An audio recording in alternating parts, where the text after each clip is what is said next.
विघ्नहर्ता श्री गणेश, श्री गणेश, श्री गणेश। आपके अंतर्मन की अद्भुत पुकार सुनकर मैं भला कैसे रुक सकता था ऋषिवर? गणेश, आश्चर्य। विवश कर दिया आपकी भक्ति के संगीत ने मुझे। ये कैसे संभव है? वो मुझे आपके पास खींच ही लाया। धन्यवाद प्रभु, आपका कोटि कोटि धन्यवाद। आपने अपने इस भक्त को दर्शन देकर मुझे धन्य कर दिया। अब मैं निश्चिंत होकर सो सकूंगा प्रभु। मेरा विश्वास करिए प्रभु, आपके प्रति मेरी भक्ति अटूट है। मैं कभी उस पर कोई आंच नहीं आने दूंगा। आपके दर्शन हेतु मुझे कुछ भी करना पड़े, मैं वो अवश्य करूंगा। आपने जिस प्रकार मेरे चरणों में सिंदूर समर्पित किया, मैं उससे अत्यंत प्रभावित हुआ हूँ और सिंदूर मुझे अत्यंत प्रिय हो गया है। अब जो भी सच्ची भक्ति से मुझे सिंदूर समर्पित करेगा, उसे मेरा आशीर्वाद अवश्य प्राप्त होगा। उसे मेरा आशीर्वाद अवश्य प्राप्त होगा। उसे मेरा आशीर्वाद अवश्य प्राप्त होगा और वो मेरी कृपा का भागी बनेगा। और आपका दिव्य नृत्य, आपका संगीत, वो तो अत्यंत मनोहर था। अब आपको और कुछ?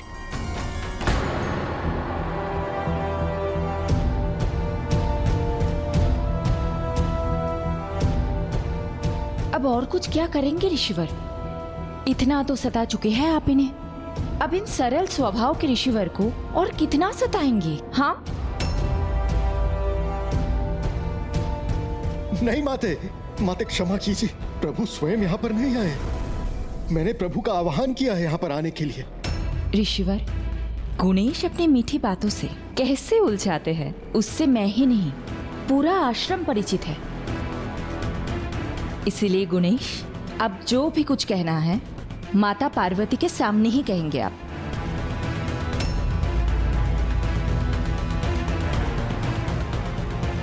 आप चिंता मत कीजिए ऋषिवर।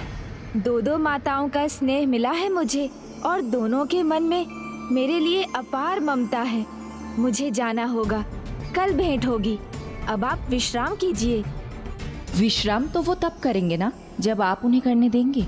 माता की आज्ञा का पालन नहीं किया आपने, अब तो आपको और दंड मिलेगा। चलिए माते, आइए आइए। भूल तो मुझसे हुई है जो मैंने भ्राता परम श्री कृष्ण के समान पुत्र मांग लिया।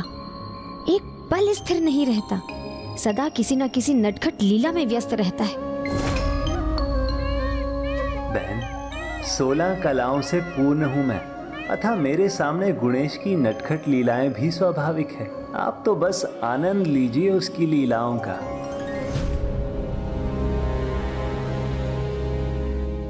देखिए गुणेश, तो अब तुमने माता की आज्ञा भी नहीं मानी? नहीं माता, ये तो मैं कदापि नहीं कर सकता। आप विश्वास कीजिए, मैंने आपकी आज्ञा नहीं टाली।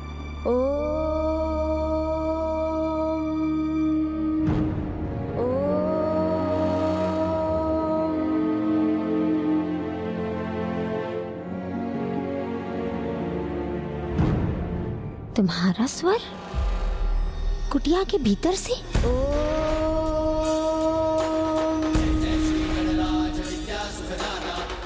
चलिए।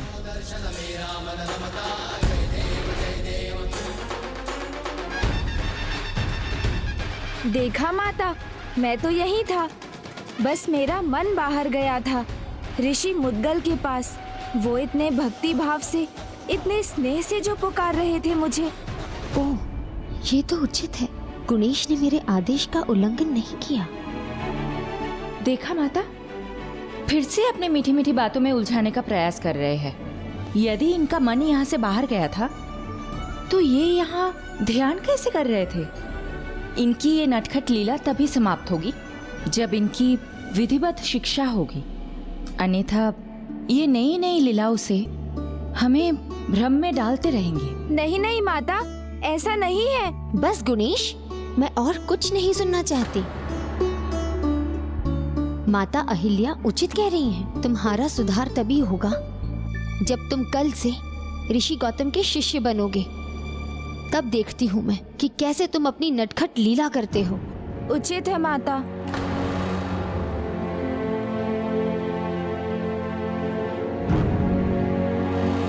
प्रभु आपके दर्शन पाकर मैं आनंद से झूम उठा हूं। धन्य हो गया प्रभु। आपके इस भक्त को पूर्ण तृप्ति तभी प्राप्त होगी जब आप मुझे अपने परम ब्रह्म प्रभु महागणाधिपति के स्वरूप का दर्शन देंगे। अब तो बस मुझे उसी पल की प्रतीक्षा है।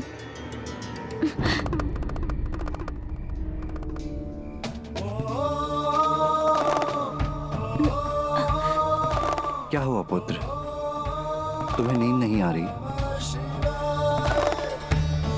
प्रणाम पिताश्री। भक्त की भक्ति की डोर क्या तुम्हें अपनी ओर खींच रही है? किंतु तुम तो उनके निकट गए थे पुत्र। तब तुमने ऋषिवर को अपने दिव्य दर्शन क्यों नहीं दिए जिसकी उन्हें इच्छा है? पिताश्री, आपसे कहाँ छिपा है कि माता की ममता और भगवान का भक्त के प्रति प्रेम दोनों एक जैसे हैं। कोमल भी है और कठोर भी। माता दंड भी देती है और दुलार भी करती है। वैसे ही भगवान कृपा भी करते हैं और परीक्षा भी लेते हैं। परीक्षा? हाँ पिताश्री, ऐसी परीक्षा जो वो महर्षि लेंगे जो स्वयं आपके ही अंश अवतार हैं और वो हमारे आश्रम की ओर बढ़ रहे हैं।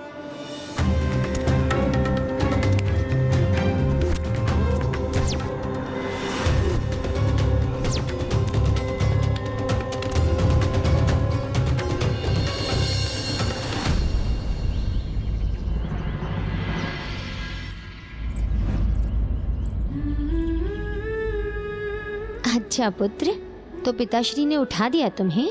जी माता।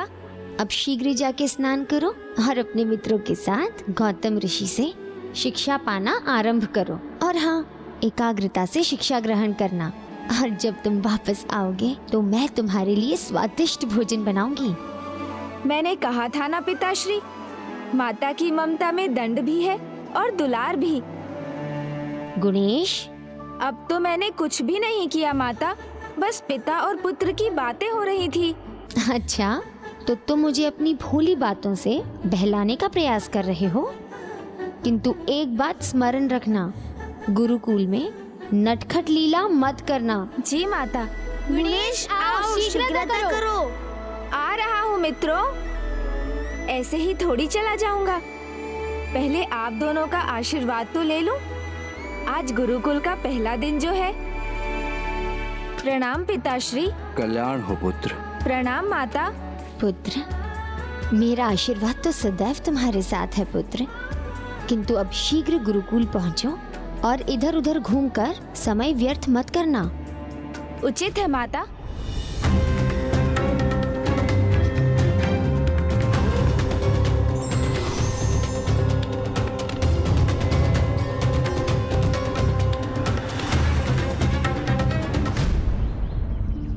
शिक्षा का क्या अर्थ है पता है? नहीं तो तुम बताओ। अब से सारे खेल बंद, अब से बस शिक्षा ही शिक्षा। गुणेश, आज से बस सीखना ही सीखना, तो फिर खेल का समय कैसे मिलेगा?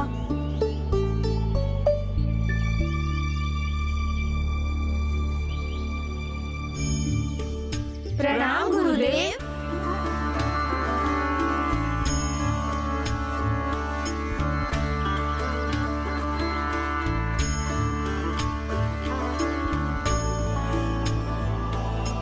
क्या हुआ वत्स गणेश?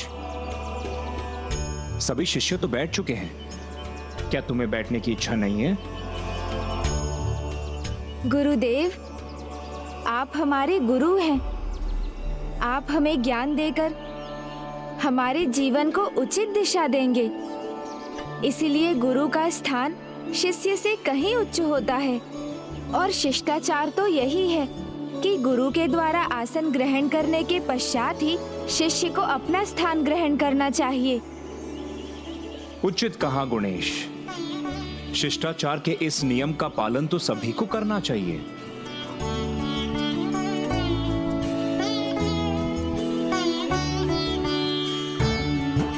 आज तुम्हारे शिक्षा का प्रथम दिन गुणेश के उदाहरण से तुम्हें ये सीख मिली कि शिष्टाचार ही आचरण का आधार है और आचरण ही चरित्र को निर्धारित करता है। अर्थात शिष्टाचार के नियमों का पालन कर हम अपने चरित्र को निखारते ही है, अपने जीवन को संवारते भी है।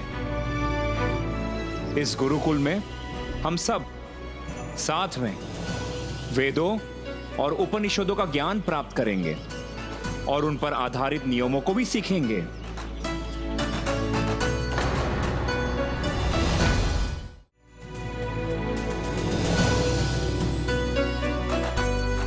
माता पार्वती, आइए, आपका गुरुकुल में स्वागत है। प्रणाम माता। धन्यवाद ऋषिवर।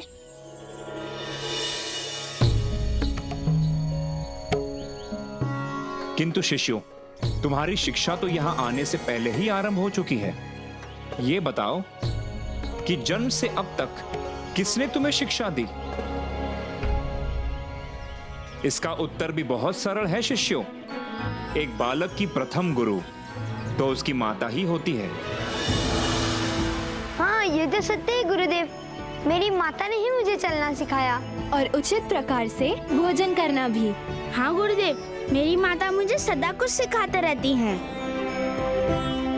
हाँ शिष्यों, जीवन की सबसे महत्वपूर्ण शिक्षा तो माता ही देती है।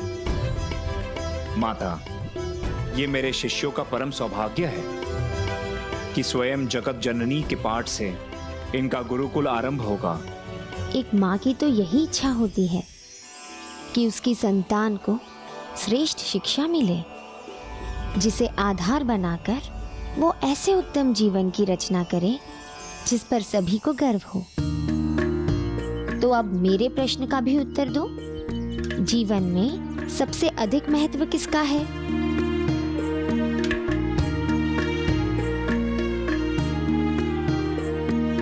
बहुत ही सरल, जन्मदाता, माता पिता और गुरु, जो ज्ञान देते हैं, मार्गदर्शन देकर सुंदर और सफल जीवन जीने की प्रेरणा देते हैं। तो आप सबके जीवन में इन तीनों का बड़ा योगदान है।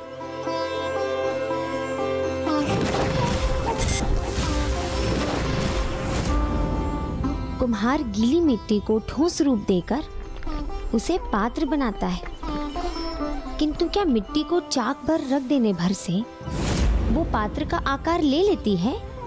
माता, उसके लिए तो कुम्हार के दोनों हाथ और उसके चाक, तीनों का योगदान आवश्यक है। हाँ पुत्र, कुम्हार के दोनों हाथ मिट्टी को सींचते हैं, आकार देते हैं, और चाक उसे गढ़ने का आधार बनता है। दोनों हाथ माता पिता हैं और गुरु वो चाक है। ये तीनों ही आपके वर्तमान और भविष्य दोनों के कारक हैं।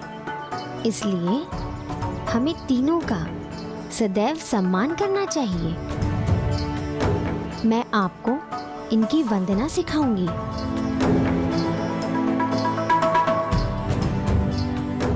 गुरुर् ब्रह्मा गुरुर्विष्णु गुरुर्देवो महेश्वरा गुरुर् साक्षात् परम ब्रह्म तस्मै श्री गुरुवे नमः। गुरुर्ब्रह्मा गुरुर्विष्णु गुरुर्देवो महेश्वरा गुरुर् साक्षात् परं ब्रह्म तस्मै श्री गुरुवे नमः।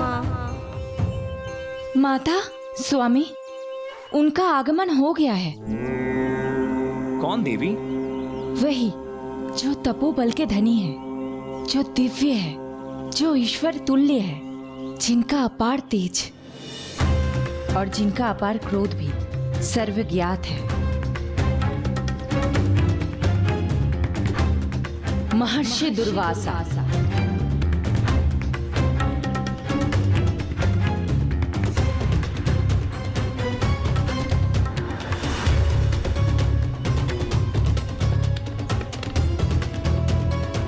अद्भुत, बहुत ज्ञानी ऋषि है ये।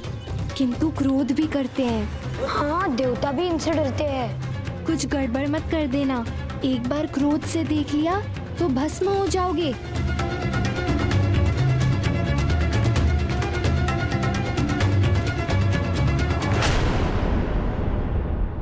क्या हुआ माता? आप अचानक इतनी चिंता में क्यों आ गए? ये तो हमारा सौभाग्य है कि ऋषि दुर्वासा हमारे आश्रम में पधार रहे हैं। स्वामी, जो पल भर में क्रोधित होकर श्राप दे थे, जिन्होंने स्वयं अपनी पत्नी को कदली फल बन जाने का श्राप दे दिया, मैं आपको इसी क्षण भस्म होने का शाप देता हूँ। उन ऋषि दुर्वासा के आगमन पर प्रसन्नता भी है, किंतु चिंता भी है।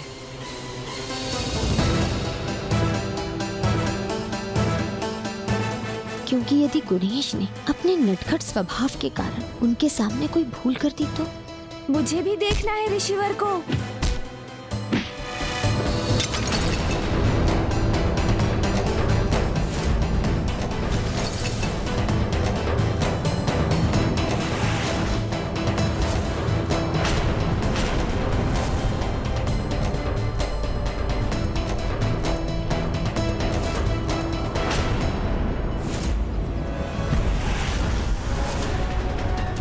भूल तो हो गई है। अब गुणेश ऋषिवर के सामने भी आ गया। पता नहीं क्या करेगा गुणेश, और इसका परिणाम क्या होगा? प्रणाम है महर्षि, हमारे आश्रम में आपका स्वागत है। और इसे गुरुदेव के नन्हे शिष्यों द्वारा आपका पद प्रक्षालन ही समझिए।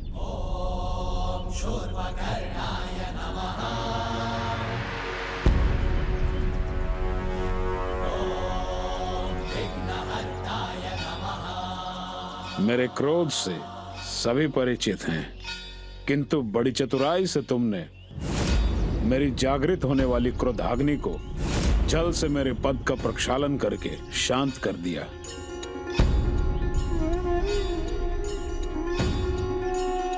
हो न हो, वो तुम ही हो।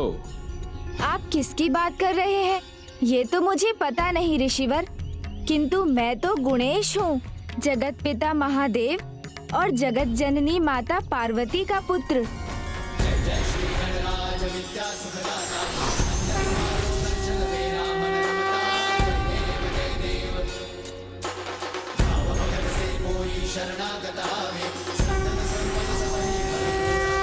तो ये सत्य है, जगत के पालनहार पधार चुके हैं। महर्षि दुर्वासा, हमारा प्रणाम भी स्वीकार करें। प्रणाम ऋषिवर गौतम, प्रणाम माता पार्वती। ऋषिवर क्षमा कीजिए, मैंने आपकी कक्षा में विघ्न डाल दी, किंतु मैं स्वयं को रोक भी कैसे पाता। मुझे पता चला स्वयं महादेव माता पार्वती अपने पुत्र के साथ यहाँ आश्रम में हैं। नहीं ऋषिवर, आप हमारी चिंता ना करें, आपके दर्शन दुर्लभ है। ये तो मेरा और मेरे शिष्यों का सौभाग्य है कि आप यहाँ पधारे। उनके शिक्षा के आरंभ में ही आपका दर्शन हो गया ऋषिवर। आप लंबी यात्रा कर थक गए होंगे, मैं आपको अतिथि कुटिया ले चलता हूँ, वहाँ विश्राम करें। ऋषि दुर्वासा के यहाँ आने का एक विशेष प्रयोजन है, ऋषि मुद्गल की परीक्षा, जिसके लिए मुझे उनका साथ पाने का अवसर ढूंढना होगा, जिससे ऋषि मुद्गल उनके सामने आए और ऋषि दुर्वासा उनकी परीक्षा लें। आइए ऋषिवर। रुकिए गुरुवर।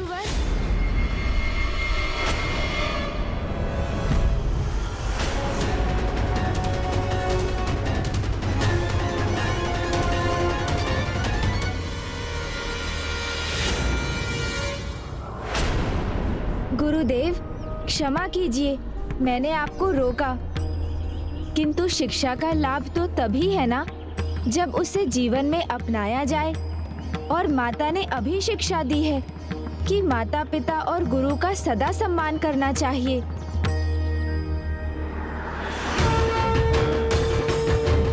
इसलिए जब शिष्य यहाँ है तो गुरुदेव को जाने की आवश्यकता नहीं होनी चाहिए। उनके कार्य करना, उनकी सेवा हम सभी का और मेरा भी कर्तव्य है। इसलिए महर्षि दुर्वासा को भी उनकी कुटिया तक मुझे ही ले जाना चाहिए। मुझे अनुमति दीजिए गुरुदेव। इससे अधिक आनंद की बात और क्या हो सकती है भला। उचित है गुणेश, ऋषिवर को उनकी कुटिया तक ले जाओ। आइए ऋषिवर।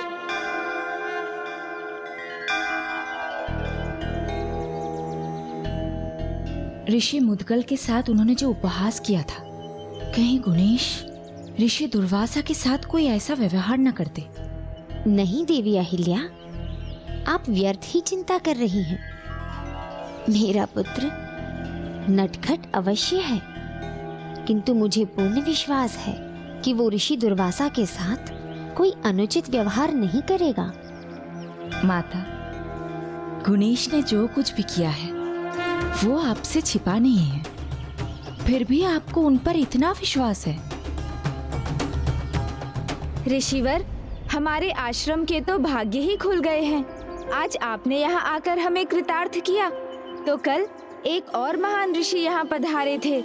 अच्छा, कौन है वो ऋषि? मुद्गल ऋषि, जो परम ब्रह्म महागणाधिपति जी के बहुत बड़े भक्त हैं। ऐसी भक्ति है उनकी कि भगवान को भी अपनी भक्ति के रंग में रंग लेते हैं। इतने महान ऋषि के दर्शन तो हमें शीघ्र करने चाहिए। शीघ्र क्यों ऋषिवर? उनसे तो आप अभी भेंट कर सकते हैं। वो देखिए, वो रहे ऋषि मुद्गल।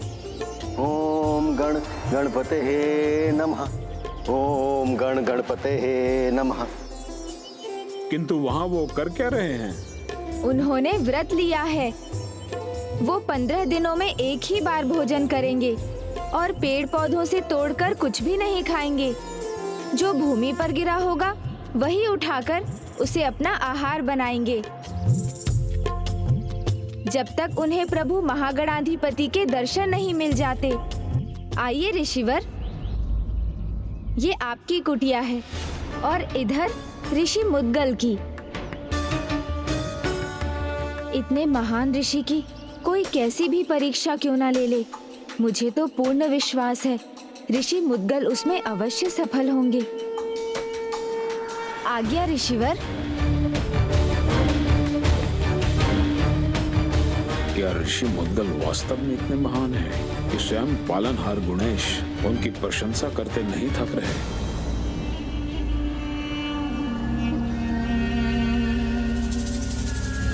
मैं आपके लिए पुष्पहार लेकर आई हूँ।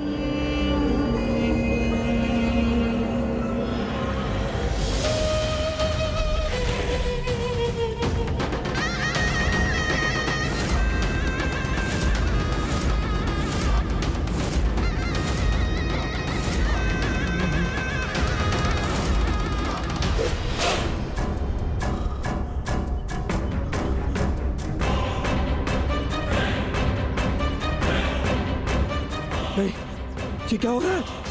मुझे कार्यकाल में मत डालो। मेरा कोई दोष नहीं त्रिलोकनाथ। मैंने तो सत्य बताने का प्रयास किया था। त्रिलोकनाथ, मैंने बताने का प्रयास किया था।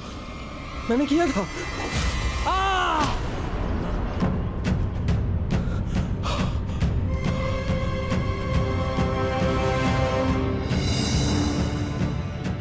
मैं इसमें और विलंब नहीं कर सकता। जो बात मैं अभी तक बोल कर नहीं बता पाया वो मैं लिख कर बताऊंगा। ओम गण गणपते नमः। ओम गण गणपते नमः। ओम गण गणपते नमः। इतना मेरे लिए पर्याप्त है प्रभु। इसकी दलिया बनाकर आपको भोग चढ़ाऊंगा, उसके पश्चात प्रसाद ग्रहण करूंगा। इतने महान ऋषि की कोई कैसी भी परीक्षा क्यों ना ले ले, मुझे तो पूर्ण विश्वास है ऋषि मुद्गल उसमें अवश्य सफल होंगे। उचित है, मैं इनकी अत्यंत कठिन परीक्षा लूंगा। भावनाओं, विचारों, धैर्य और भक्ति की परीक्षा है ये। इसका परिणाम उन सभी के लिए उत्तर होगा जिन्हें गुणेश पर लेस मात्र भी संदेह है। ओम गण गणपते नमः। ओम गण गणपते हे नमः। मुझे जो करना था मैंने कर दिया। महर्षि दुर्वासा अब ऋषि मुद्गल की परीक्षा अवश्य लेंगे, तो मुझे गुरुदेव के पास लौट जाना चाहिए।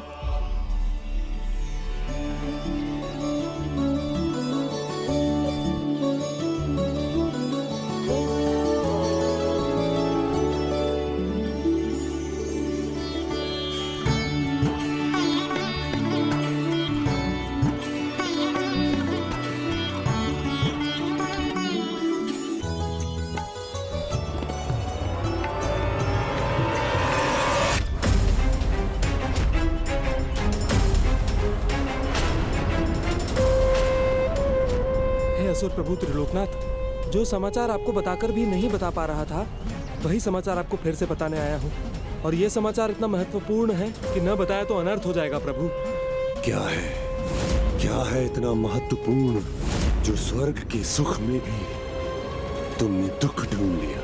त्रिलोकनाथ, आपने बहुत कृपा की है मुझ पर, किंतु जो सुख मुझे चुभ रहा है मैं उसमें सुखी कैसे रह सकता हूँ? पहेलियां मत बुझाओ, कहो क्या कहना है? वही त्रिलोकनाथ, जो मैं बोलकर भी नहीं बोल सका वो अब मैं लिखकर बताना चाहता हूँ। कुशलासुर, तुम डाल डाल तो मैं पात पात।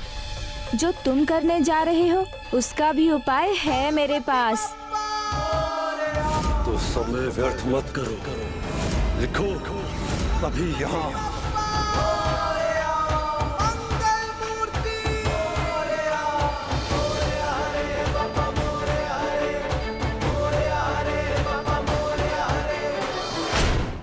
गुरुवर, एक विनती है, स्वीकार करने की कृपा कीजिए। हमें अक्षर लिखने का अभ्यास करने की इच्छा है।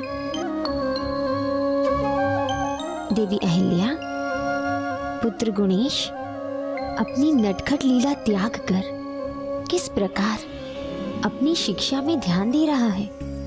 माता को गुणेश पर पूर्ण विश्वास है, किंतु मेरे मन में तो अभी भी उनकी नटखट लीलाओं को लेकर अनेकों चिंताएं हैं। ये तो बहुत उत्तम विचार है वत्स। उचित है। अक्षर ज्ञान के आरंभ में हम सर्वप्रथम ओम लिखना सीखेंगे। यही एक अक्षर है जो संपूर्ण सृष्टि का आधार है। इसमें अ, उ और म का मेल ब्रह्मा, विष्णु और शिव के मेल का प्रतीक है। ओम लिखकर त्रिमूर्ति का आशीर्वाद प्राप्त होगा और तुम सभी की शिक्षा सरल ही नहीं होगी, उसमें दिव्यता का भी वास होगा।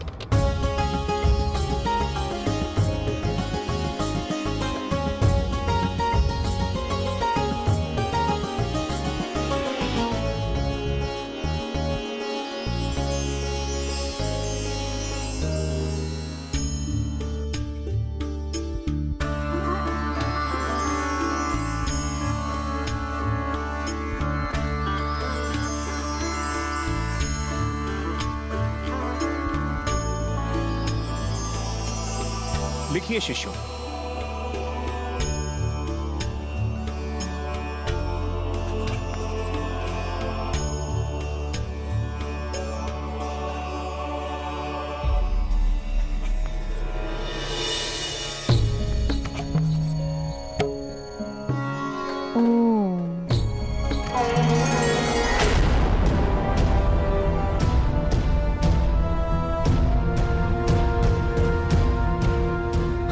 अब उचित है, गुणेश मृत नहीं है।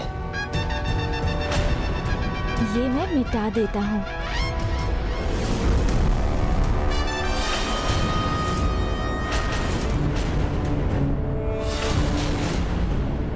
ये सत्य आपसे छिपा नहीं रहना चाहिए त्रिलोकनाथ, यही मैं आपको बताने के लिए आतुर हूँ। जो अनेक बार बता चुके हो वो और कितना बताओगे? मुझे ज्ञात है गुणेश मृत है। नहीं नहीं, मैंने तो कुछ और लिखा था।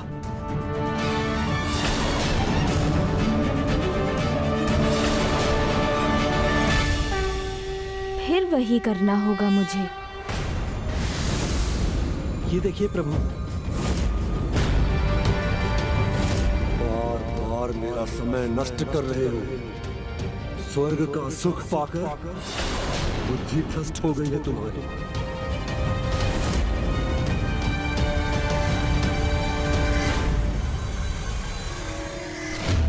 तुम उसके योग्य हो ही नहीं। डाल दो इसे कारागार में, ये इसी के योग्य है। नहीं प्रभु, मेरी बात का विश्वास कीजिए प्रभु। यातनाएं दो इसे, तब समझ आएगा क्या सोचना है और क्या कहना है। त्रिलोकनाथ, मेरी बात का विश्वास कीजिए त्रिलोकनाथ, मेरा विश्वास कीजिए त्रिलोकनाथ।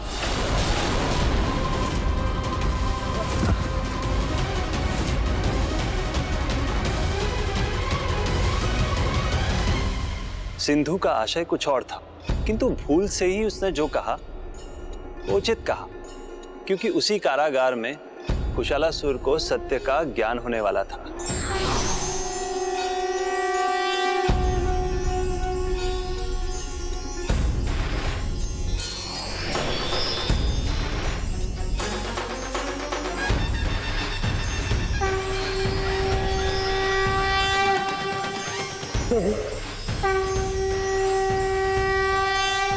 किंतु उससे पहले संसार प्रभु महागणाधिपति के वास्तविक स्वरूप का साक्षी बनने वाला था। एक महान भक्त की परीक्षा होने वाली थी और देवी परीक्षा भक्त की थी, किंतु विचलित स्वयं भगवान होने लगे थे। अब वो घड़ी निकट थी जब ऋषि मुद्गल की परीक्षा महर्षि दुर्वासा लेने वाले थे। माता पिता और गुरु का स्थान व्यक्ति के जीवन में सर्वाधिक महत्वपूर्ण होता है, क्योंकि यही व्यक्ति के उत्तम चरित्र का निर्माण कर जीवन के लिए सबल आधार प्रदान करते हैं।